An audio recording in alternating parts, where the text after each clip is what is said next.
Good morning, everyone. Dr. Stillman and Jim Laird here today to share with you how to incorporate exercise into daily life, a critical element of your day-to-day routine if you want to live a long, healthy life free of disease so you can get after whatever you want to spend your time and energy on. Jim is joining us from the mountains of Nicaragua, where it looks like it's just about daybreak, and he's in a very remote location with what looks like about 150% humidity based on the camera. Pretty much. He's about to hit the road on his bike, so he's all dressed up to go out, and he's looking very very imposing with the backlit shot here. I'm not a very imposing person. I'm a very gentle creature. That's why your nickname growing up was Tiny, right?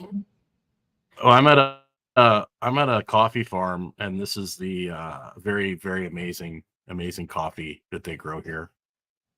So I'm excited to be here. It's a really fun place, really fun location. I'm going to help him build a gym here. So yeah, it's going to be great. I'm excited to come visit when you guys have that done.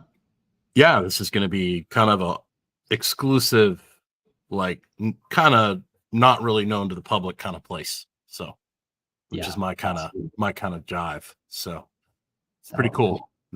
Yeah. So, this topic is really often overlooked because everybody's talking about zone 2, and they're talking about all these, intense workouts and what can I do to do this and that.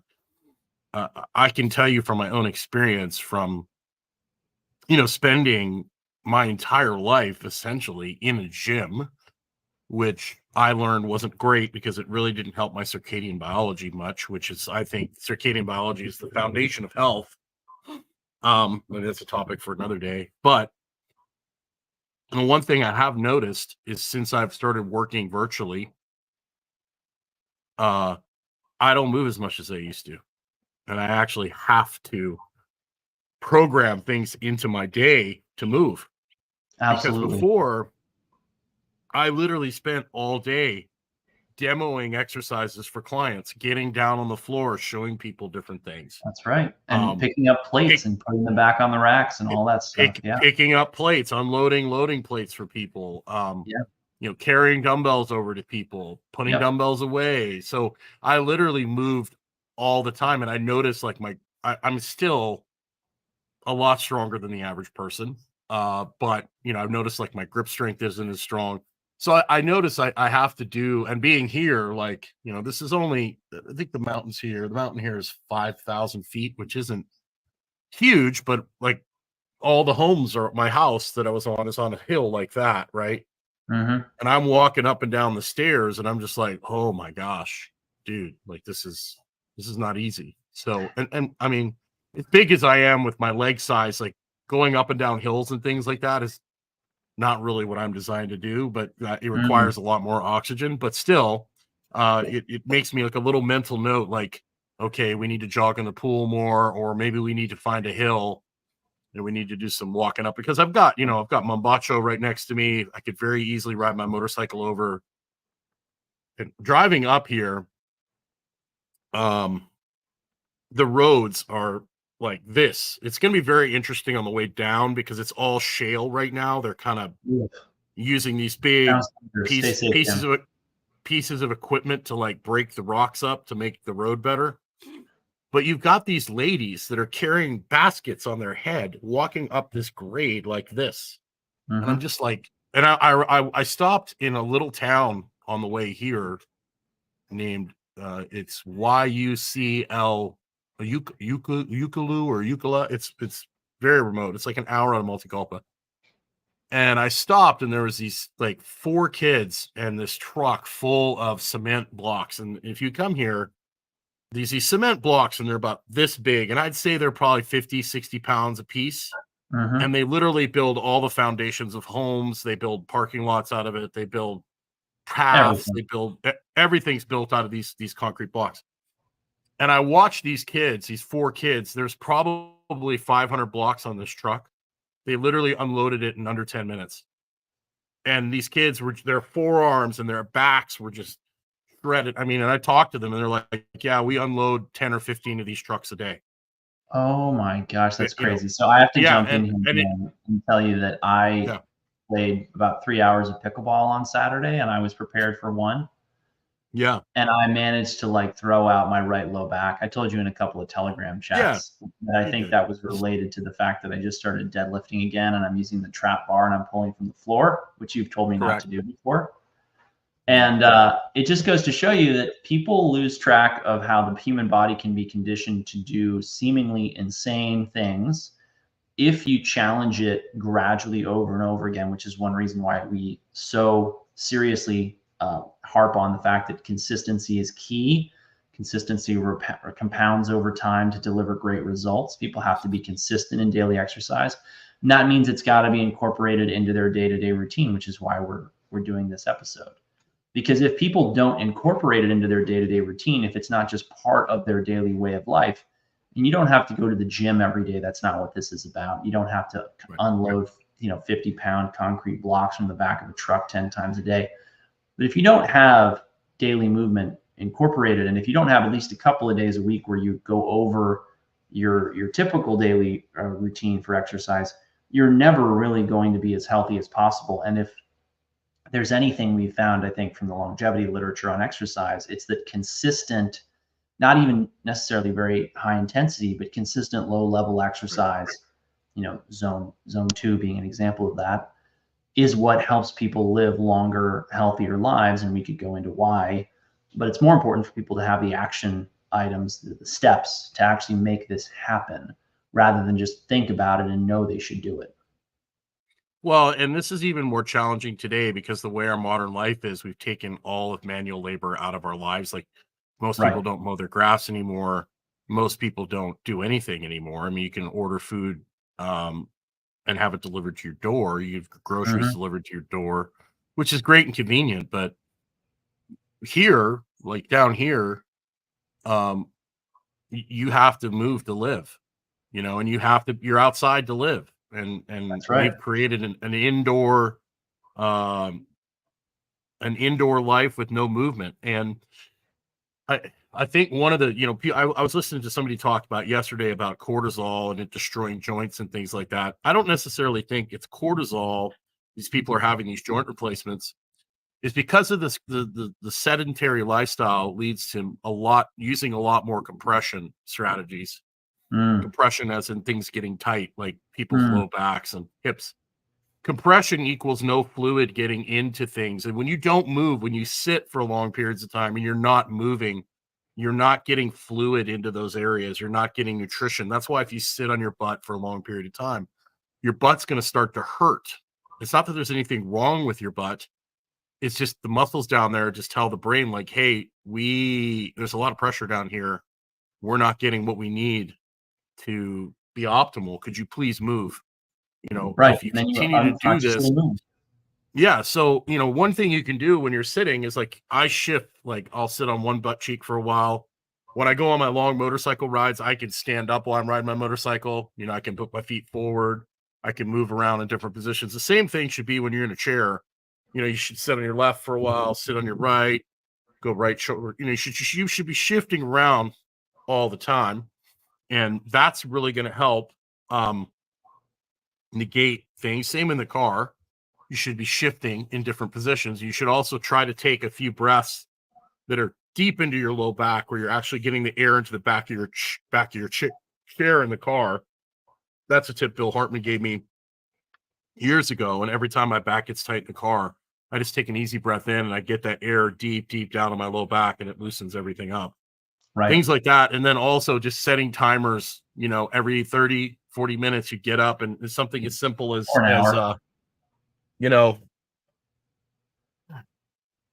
just simple cross connects, where you're reaching across, sitting down in a deep squat, even just moving your arms like this is all things that are going to help get you moving and get the blood flowing.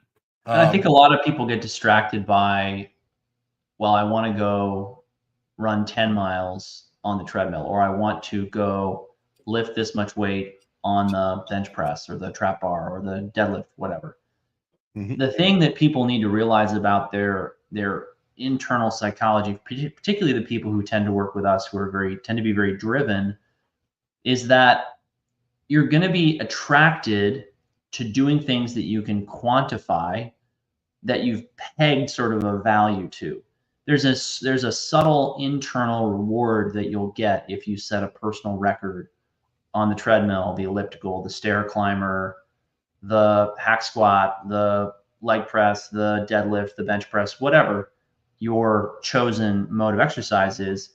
And you actually have to learn how to train so that you don't train yourself into a deep hole. Because what we overwhelmingly see working with people is that the people who are the fittest are the ones who've also driven their bodies into the ground the hardest, which is why we're really clear with people when they work with us about what is the goal. It's the first question out of our mouths when someone asks us a question, whether it's, should I be doing light therapy? Should I buy a sauna? Should I get this? Should I get that? You know, what's the goal of whatever we're talking about as far as a tool to accomplish something? And then what sequence of choices, what sequence of decisions and actions do we need to take in order to get you to that goal in a way that serves you best, right? Because, you know, people will often come to us saying, well, I want to lose weight. Well, what does that mean? You know, really, you don't just want to lose weight. You could go have your gallbladder out, or you could go have an appendectomy. You could go in and have, you know, a surgical procedure to remove fat. We call that liposuction. You could go get cryotherapy. What you really mean is that you want to look and feel your best, and you want to do it in a way that is efficient and safe and effective and honors your foundational biology and doesn't compromise your underlying health, which sadly is what a lot of weight loss drugs and weight loss routines do. They destroy your underlying health. This is why, you know, I just renewed my medical malpractice in May. And one of the questions they asked is, do you prescribe any of these GLP-1 agonists, these semaglutide, Ozempic type drugs? And I said, no. That waiver wasn't there a year ago. And do you want to know why it's there now? It's because the trial lawyers are starting their engines. There's a lot of people out there who are going to end up with hip fractures. They're going to end up with falls. They're going to end up sick. They're going to end up unwell. Why are they going to end up sick and unwell? They're going to end up sick and unwell because they used these drugs, and these drugs destroyed their bone density, destroyed their muscle mass, and they're going to have falls. They're going to have complications of falls like pneumonias and all kinds of other things. And so eventually, I'm sure the trial lawyers are going to put together enough people to have a trial, class action lawsuit to go after these drug manufacturers. That's just the way of the world. It's as predictable as the sun coming up in the east tomorrow. And so what people need to realize is that they've got to get really good, solid coaching around what their goal should be, because only when you've defined your goal properly do you have a real hope of not only achieving it, but achieving it efficiently, effectively, and in a way that doesn't hurt you in some way. Because as Jim and I have seen over and over again, so many people wind up in the gym just driven into the ground, into a very bad place with their health. And they don't need to stop exercising. On the contrary, some of them, I mean, just radically need to change. I mean, you can destroy your physiology in 20 minutes in the gym if you're really hitting it hard. I mean, particularly if you're vulnerable, if you're not, you know, robust, if you're not resilient, if you're not well nourished. And so sometimes you can actually take those people's workouts and make them longer, but you make them lower intensity and you actually get better results. And this low level activity, this low level exercise, little things like parking your car further away from the grocery store so you have to walk further. I make a point of getting a basket when I go to the grocery store so that not only do I not overbuy, but I also have to physically carry something that I'm not used to carrying. I love doing farmer's carries in the backyard. I have a big sandbag. It's loaded up with probably about 30, 40 pounds that I do that with. I love going to the gym and doing sled drags. You know, I don't spend much, or I think I probably spend most of my time between machines and free weights, but the rest of the time is spent on the floor. It's spent doing sled drags or other conditioning and floor work, groundwork, whatever you want to call it. So, Jim, thoughts on all that? You know, most people, I was listening to Dr. Stuart McGill the other day, and I think I mentioned this on another show that we did, and he was talking about, Dr. McGill specializes in low back pain and issues. And he talks to a lot of orthopedic surgeons, obviously, like who's coming in for hip replacements, who's coming in for back fusions.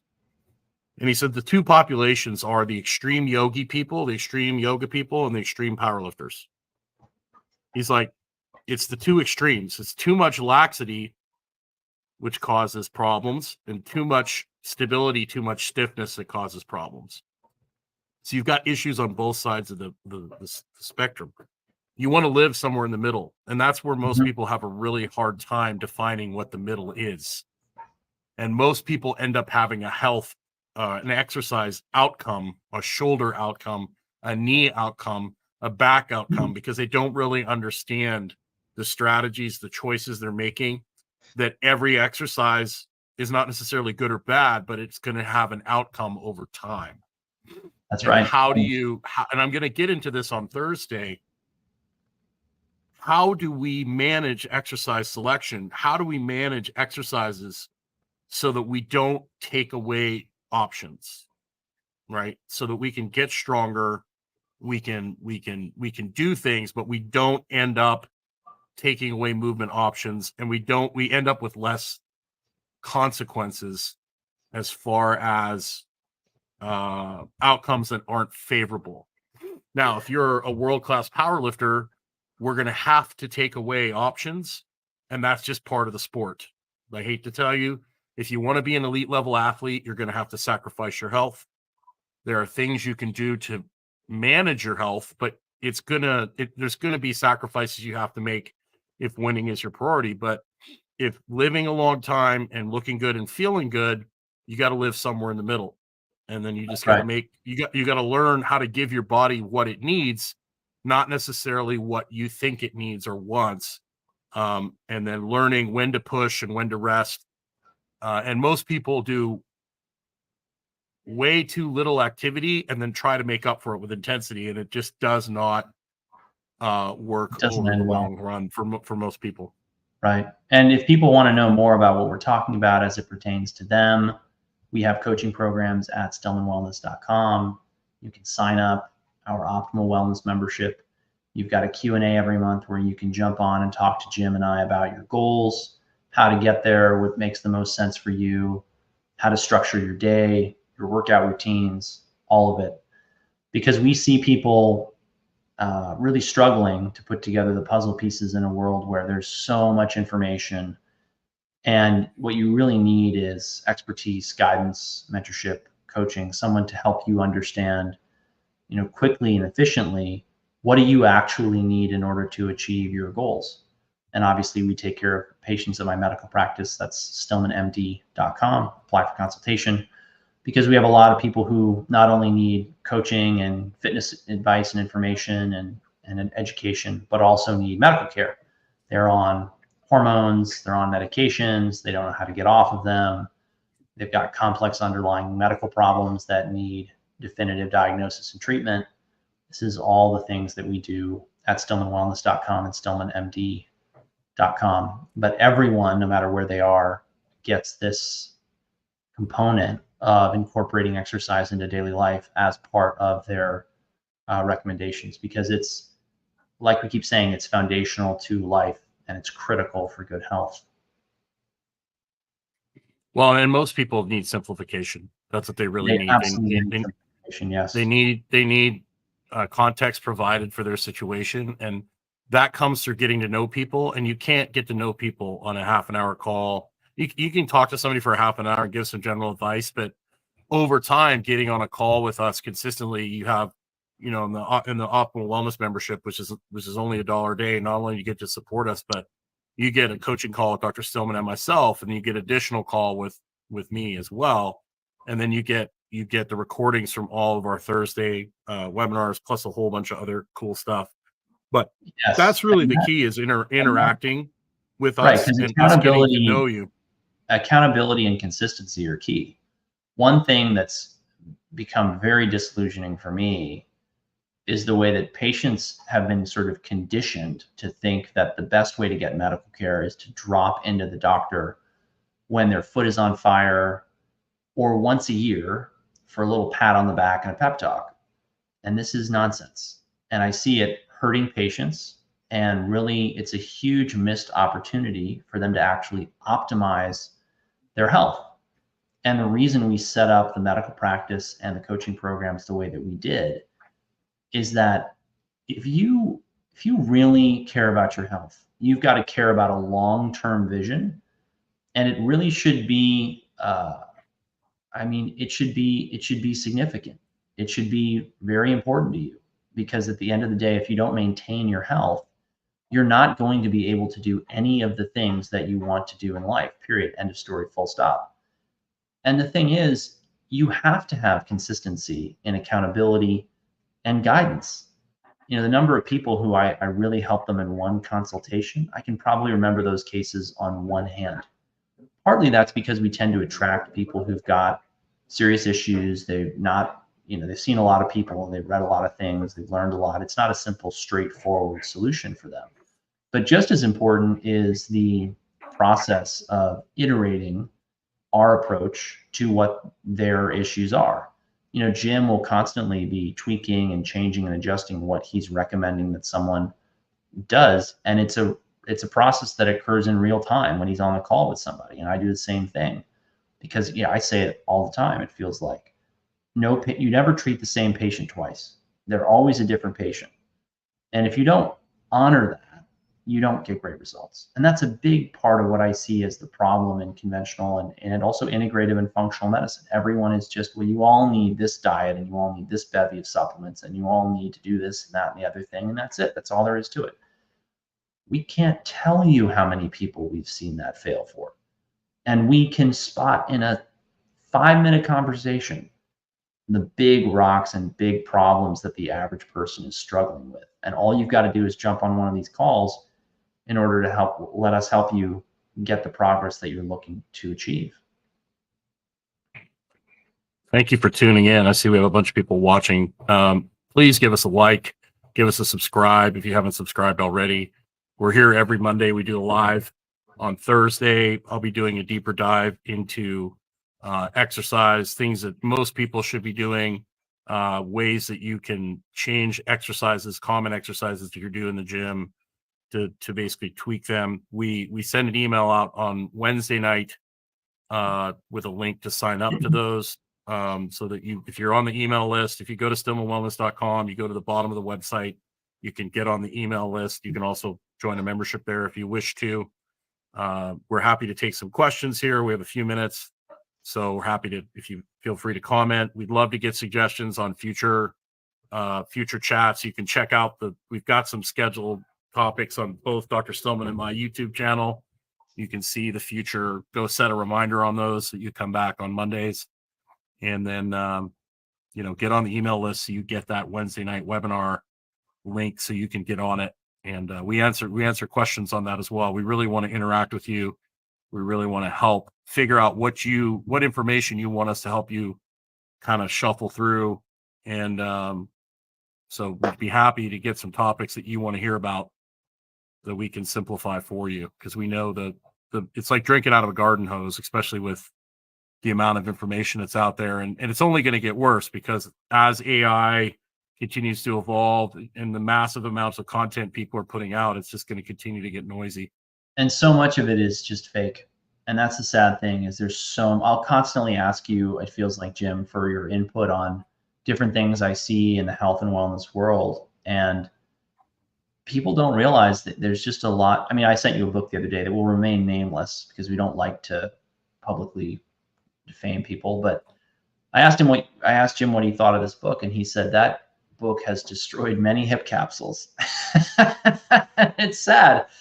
You learn by seeing a lot of people, as a doctor, patients, as a coach, clients, and you learn from their mistakes. And like you were saying before, the people who were getting hip replacements based on this orthopedic surgeon, You don't hear that in yoga today. You don't hear that from your favorite social media influencers because it's, to be perfectly blunt, it's bad for a lot of business. And it's part of why so many people come to us and they're so confused. I do yoga and I lift and I eat this and I eat that and I do this and I do that. And I'm so careful with my health and my life.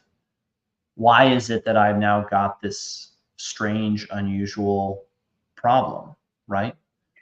And oftentimes it's not something even remotely foreign or rare in our experience. It's a very predictable outcome of something they've been doing for years that they may still be able to do, but they need to change the way that they're doing it, or they need to change their intensity, or they need to change their duration of exercise, or how long they're doing it for, or whatever. We'll cycle people onto supplements, off supplements, on meds, off meds, and it requires fine tuning, adjustment, management.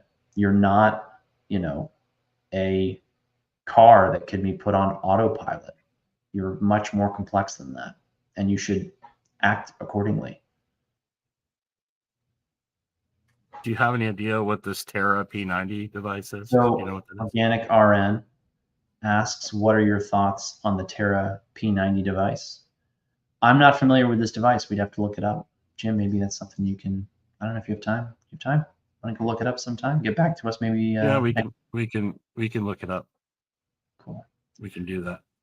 So, Jim, other things to incorporate exercise into daily life. We talked about parking further away from the grocery store, carrying your groceries instead of using a cart, getting up after setting a timer every time interval or so. Yeah. I think playing with your kids is really good. I think actually, if you have children, get outside with them and play with them. I think that's a wonderful way to be more active. Just, if you order some really simple gymnastics mats off Amazon, getting down on the floor and just rolling around on the floor is take 5 minutes and just get down on the floor, do some bird dogs, do some, I call them turtles, where you lay on your back, you grab your knees and you rock back and forth. If you go on my new YouTube channel, I've got some feel good circuits you can type in where you're just kind of rolling around on the ground. A whole course that I think is included in both the memberships at Stillman Wellness, which is that is correct. Strength and Conditioning Secrets. Yes, it is fun for the whole family and it's good for everyone. It is. Plus, I can get in detail. I mean, I just on one of the Q&As here recently, I took a lady, through her home gym and gave her a few things to do and look at. So it's really hard to program for people. So, based on, I got to know what you have, who you are. Is swimming in a pool good exercise? James, that is yes. Swimming in a pool good exercise? It depends. Just like everything else. Like if bone density is your number one goal, no, it's not. If moving and getting blood flow going, it can be very helpful. If you're somebody like me that can't rotate very well and it sinks like a rock, it's not helpful. If you can do it pain-free and you enjoy it, it's part of a well-rounded program. It's a great way to get some extra cardiovascular activity in with low-level impact. I like jogging and sprinting in the pool, like stationary. I really enjoy doing that. So just like everything, is deadlifts good or bad? How heavy is the deadlift? Who's the person we're talking about? How long have they been training? What is their goal? How strong are they? The intention here is not to endlessly bore you to tears with all the caveats. It's to point out the fact that we see people running into problems with things as simple as swimming because no one is there to coach them through whether or not or how to do it. Let me give you guys a really clear example. If you just think about what you do when you swim, the way your body is set up, you're going to tend to want to arch your back to come up out of the water to take a breath. So if you look at a lot of swimmers, and I see this in my own family, we have a lot of swimmers on my wife's side, including her, they tend to dump their pelvis forward. And this is the opposite of what you want to do if you want to lift heavy objects. So I can't think of a better way to prepare yourself for back injury than to go straight from the pool to say, deadlifting heavy weights in the gym. Correct. So it's not that either of these things are bad, but if you don't understand how they're affecting your shape and how you move, and you try to do one or the other or both in the wrong order without an understanding of how to transition between these two things. I mean, a lot of life is about transitions, right? And that's not controversial. It's obvious. Like if you were to go out and have a horrible near-death experience, right? You'd want to wind down from that experience and not just go straight into something else. Just like that, if you were, lifting heavy weights in the gym and you had to get amped up and really excited and really full of energy in order to do it, you need to wind down. The people who wind up stuck in one way of being, whether it's too zenned out and too relaxed, or it's too amped up and too overpowered, they all end up with problems. And they all come to us and they say, I feel like they don't say this, we tell them this, you're stuck in fifth gear or you're stuck in first gear, and we need to give you a second, third, fourth gear so that you can be healthy. That's exactly right. I mean, swimming is the opposite of strength training. So if you get really good, a lot of when I was at Arizona, and I've worked with a lot of swimmers over the years, the biggest mistake that's made with swimmers is that the coaches treat them like they're a football player or a dryland athlete.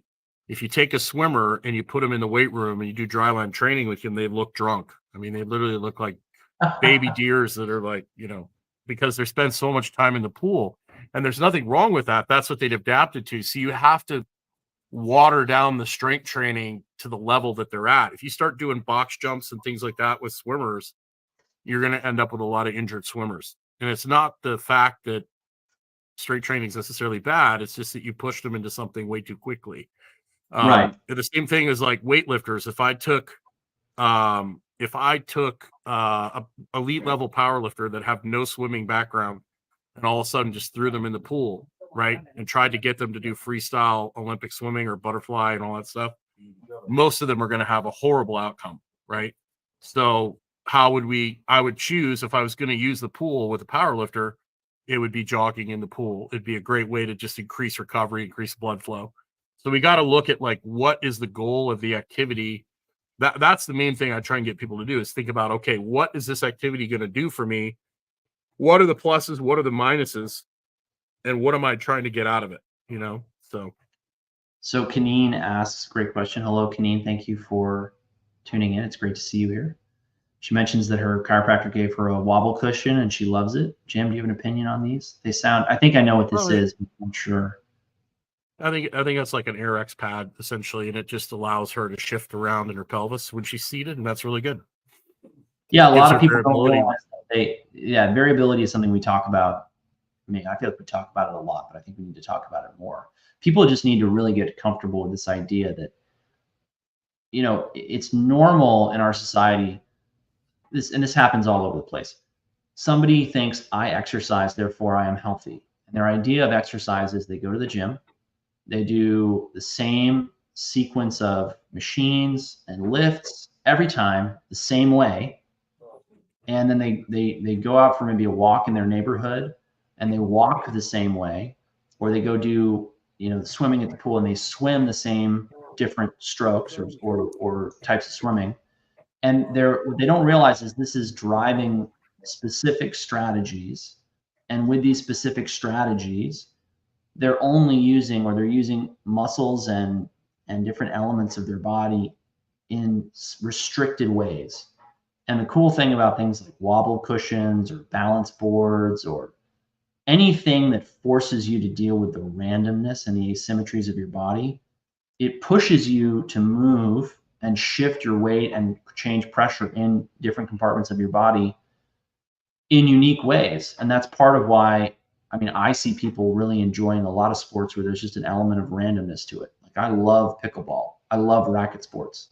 And pickleball and racket sports is a certain amount of, people will tend to hit the ball forehand, backhand, whatever's stronger for them. But you also never know where you're going to have to go on the court. You don't know where they're going to hit the ball, if it's going to be above you, low, whatever.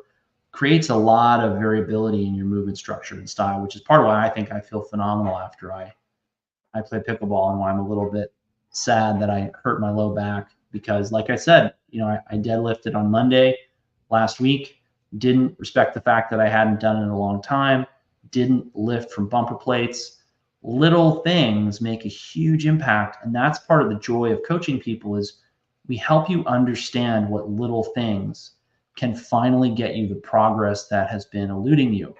And all it takes sometimes is a quick 5-minute conversation on one of our Q&As. So Shannon asked a great question. She says, Osteo Strong just came to town. They claim lifting weights really doesn't improve bone density. They are trying to sell their program though. Shannon, good to see you here. I hope you're well. This is a really interesting comment because my understanding of Osteo Strong is I thought this was a weightlifting program. So for them to say that it doesn't improve bone density is a bit bizarre to me. We know very well that lifting weights is part of a comprehensive program to improve and maintain bone mineral density. And this is one of the big misconceptions that we see. People will hear things like, well, you just need vitamin D to have strong, healthy bones. You just need to get enough calcium or magnesium, or you just need enough of this or enough of that, or you just need to lift weights. We see tons of people with osteoporosis. I know the literature on this well enough to know that there's no one thing that you need to do in order to have optimal bone mineral density. There is a pretty substantial list of things that need to be integrated into your daily life to optimize bone mineral density. Some of them are things, for example, if someone's been deprived of hormones for years, either postmenopausally or because of a surgical removal of the ovaries or premature ovarian failure, then without bioidentical hormones, you're really unlikely to see bone mineral density change appreciably unless they're very, very strict with weight training and vitamin D and the rest. And the weight training and vitamin D is critical, but it's also got to be complemented by an appropriate diet. A lot of women don't realize that they're not getting enough food, just pure, plain and simple food, to actually rebuild muscle and bone, which is part of why we spend so much time in coaching programs and in the medical program helping people understand here's exactly what you should eat to optimize your health, whether it's your bone health or your brain health or your metabolic health or your heart health. And obviously all of those are different things and they have different emphasis. And so they need different recommendations for different people. One of the big things I would agree with that in a way, indirectly, because lifting weights alone doesn't really improve bone density without sunshine, without the right nutrients. Most people are just overloaded with fluoride. That's gonna, we know the body rebuilds bone through a DC electric current. We know fluoride interferes with that. So if you can't create that DC electric current, you're not going to be able to rebuild bone mass. If you have somebody who's been bedridden for a certain period of time and they just walk and they have the right nutrients, they will increase their bone density just by walking. If you are doing strength training that doesn't progress and doesn't apply a new stress, the body will not have to adapt to that, right? So that's why changing your programming, changing the kind of stress you're putting on the body will help build new bone density. But you've got to have all those things combined. And most people's idea of lifting weights doesn't really put enough stress on the big bones of the body, like the femurs and things like that, in order for the body to demand itself to increase more bone density. So you've got to build up to it. And in the beginning, it doesn't take that much, but over time, you've got to know when to add enough stress and when to back off. But you also have to get all the basic fundamentals of overall health and well-being. And most women are just not getting enough sun. They're not getting enough protein. They're not getting the nutrients they need. So they're usually missing in a number of things. And so that's the case. But from what I've observed, women that focus on getting stronger, eating enough food, and getting outside, they do incredible changes in bone density. Absolutely. And part of that is accountability. We see a lot of people failing out there because they have no one to hold them to account for their goal of improving bone mineral density. So another reason to jump into a coaching program with us. Jim, is there anything else you want to share with people today about how to incorporate exercise into daily life? just be consistent. You know, if you find yourself sitting for a long period of time, just get up and move. Just get up and move any way that you can, you know, even if even if you're just picking your feet up while you're sitting in a chair, that's better than nothing, you know, shifting around in your chair, you know, Absolutely. anything's better than nothing, you know, I so think just be consistent about it. I think the most important thing is to get really clear about what your goal is, because I see a lot of people thinking that because they play golf or they play pickleball or they can touch their toes, that they come up with some rationalization for I'm in a good place because. But what frequently happens is then they get blindsided by a problem they didn't even know was brewing. And that's the beauty of real good preventative care. You know, we take a whole look at your diet, your lifestyle, your daily routine, your exercise routine, your training regimen, and we help you understand, are these things actually serving you? And a lot of people, I mean, so many people who come to us, they're not able to do something they would love to be able to do. And it's possible for us to get them there if they're just willing to try a few things or change a little bit about what they're already doing. You know, I've seen so many people go to you, Jim, for counseling on, their exercise and their strength training. And they'll come back, and after training the way you've instructed them, their function is better. They're able to do more. They're able to do more for longer. And it's not that and one thing we caution them on is not to get crazy, because they'll often go back out and sort of crash their car, so to speak, because we've given them more room to maneuver, more mileage. But they're also able to, like I said, they're able to do things they weren't able to do before. And that's one of the great joys, I think, of taking care of people. And if you don't get crystal clear on what your goals are, you may wind up very frustrated when you never achieve them, or just as bad, you have things that you can still do sort of stolen from you in terms of your capacity, because you weren't aware of things like osteoporosis or things like joint pain or joint degeneration that you may not have been aware of. So on that note, thanks. You know, one of the simple things, let's just add this really quick. One of the simple things that you can do as a golfer to improve your outcomes and stay healthy is to take some swings in the opposite direction. It's a really good way to help undo a lot of the side effects of rotating one direction, right? Hit the ball the other way from time to time. And it actually helps with your golf game, because if you get in trouble on the golf course, you might have to hit the ball in the other way. And then real quick, Jill makes a comment here. I was attending a class 2 times a week at the Y, where they generally full body workouts, and it changed every time. And that's okay if you're doing it as random movement. But when I work with somebody, I at least like to have some part of the workout that stays consistent for 4 to 6 weeks, so that they can learn a new skill. Because if you're just basically doing random workouts constantly, that can be very helpful for someone who has a long list of training experience. But you've got to be able to build a skill. Certain skills translate into different training modalities. So that's why I prefer to at least have some sort of consistency in the program, where you're working on specific skills that are going to allow you to do more advanced things in your training. So have yourself, good to see you, Dr. Stillman. Have yourself a great day, everybody. Make sure you get outside. We'd love your support. Head over to stillmanwellness.com. Sign up for one of our memberships. We'd love to see you in the Q&A. Take care, everyone. Have a great day. You too.